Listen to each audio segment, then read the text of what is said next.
Coucou tout le monde, aujourd'hui je vous fais une petite vidéo pour vous présenter mon cabinet où je vous reçois pour des initiations à la cartomancie. Donc des initiations faites avec l'oracle des miroirs. Voilà, vous aurez un jeu, cet oracle qui vous sera offert à la suite de cette initiation.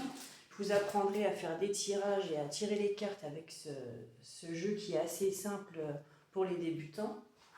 Je vous offrirai également mon livre de comment j'ai guéri de ma dépendance affective, avec plusieurs méthodes de développement personnel pour aller mieux, alors pas forcément en vue d'une dépendance affective, mais pour un mieux-être.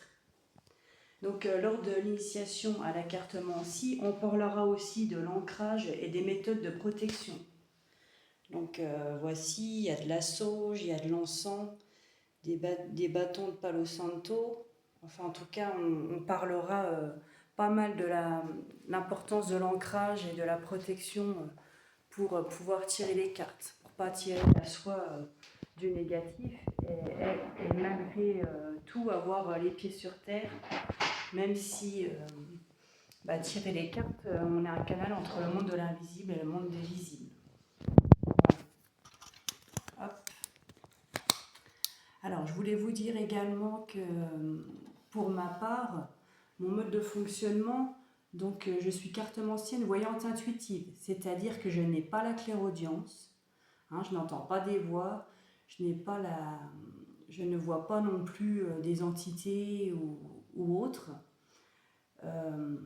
Je sais malgré tout ce que c'est, car jusqu'à l'adolescence, j'entendais des voix et je voyais des entités comme je peux vous voir en tant qu'être humain, et c'était très perturbant et ça me faisait beaucoup peur. Du coup, à l'adolescence, la dernière fois que j'ai entendu des voix, je me suis complètement fermée et coupée. Donc, comme vous pouvez l'imaginer, je n'osais pas le dire à mon entourage, j'avais peur qu'on me prenne pour une folle.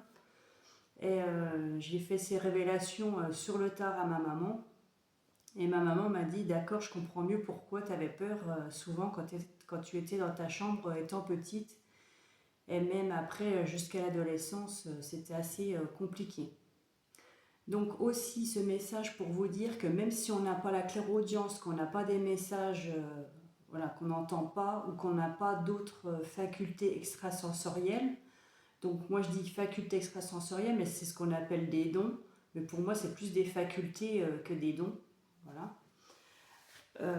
C'est pas pour autant qu'une lecture de cartes apporte moins bien les messages lors de guidance divinatoire en tout cas.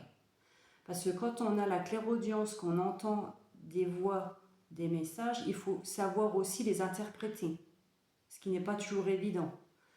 Comme une lecture de cartes. Et pareil, quand on voit des messages ou qu'on a des flashs en fait, qu'on voit des images, c'est comme une lecture de cartes, il faut aussi savoir les interpréter, ce qui n'est pas toujours évident.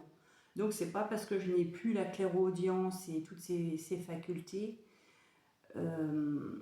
toutes ces autres facultés, que je ne vous sortirai pas moins bien un message que une personne qui a des dons médiumniques.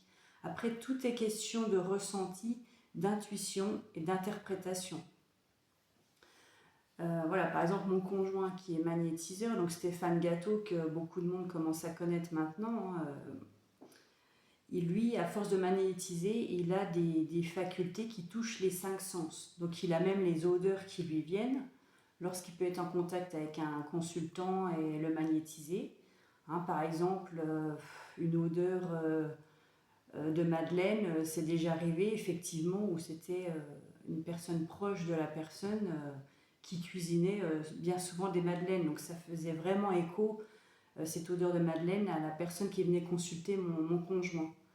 Alors également, il entend aussi parfois des prénoms ou des messages, mais même si on a les prénoms ou les messages, il ne sait pas toujours les interpréter. Ce qui est normal, on maîtrise pas tout non plus. C'est juste pour vous dire que même s'il y a des facultés, qu'on les eut ou pas, que ce soit l'intuition ou d'autres facultés, ça ne fait pas de nous des magiciens. Vous avez quand même votre libre arbitre Et je le répète encore une fois, ne faites pas votre vie en fonction de la cartomancie ou de la médiumnité. C'est vraiment vous qui êtes maître de votre vie. D'ailleurs, dans mes lectures de cartes, parfois quand je pose une question, par rapport aux cartes, les cartes me répondent que c'est en fonction de nos actions en fait. Hein.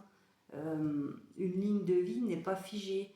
C'est pas parce qu'on pose une question que ça va être oui ou non. C'est en fonction aussi de nos propres actions, de ce qu'on va mettre en place, que l'avenir va se découler. Voilà, donc aussi je voulais vous parler que par rapport à mes initiations à la cartomancie, donc c'est de 8 h à midi ou alors en fonction des personnes de 8h30 à midi et demi, je peux m'adapter.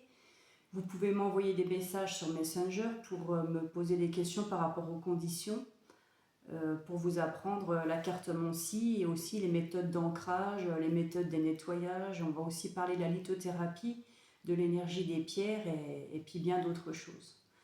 Voilà, donc n'hésitez pas à venir vers moi si vous avez des questions pour l'initiation ou si vous voulez une guidance divinatoire.